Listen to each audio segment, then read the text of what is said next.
महापालिकांप्रमाणे स्वीकृत सदस्य होणार आहेत का या संदर्भात काय बोलू? जिल्हा परिषद पंचायत समितीमध्ये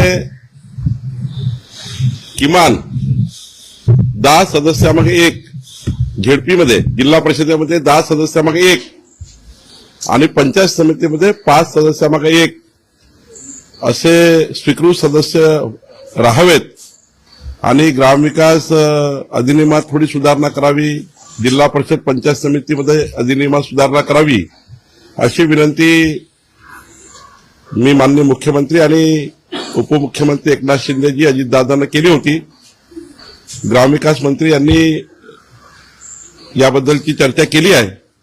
मला वाटतं की निश्चितपणे जसं महानगरपालिका नगरपालिकेत स्वीकृत सदस्य आहेत त्याचप्रमाणे जिल्हा परिषदेमध्ये सुद्धा स्वीकृत सदस्य असले पाहिजे, पंचायत समितीमध्ये स्वीकृत सदस्य असले पाहिजे, कोऑप मेंबर असले पाहिजे.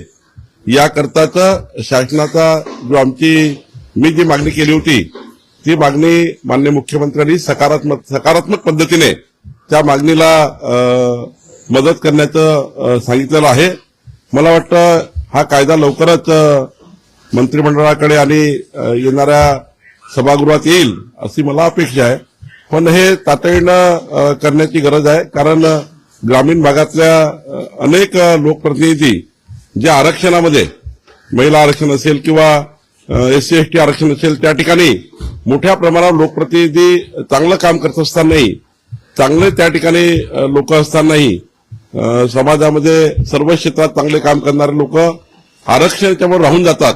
त्यामुळे त्यांनाही संधी दिली पाहिजे असा प्रस्ताव मी दिला होता.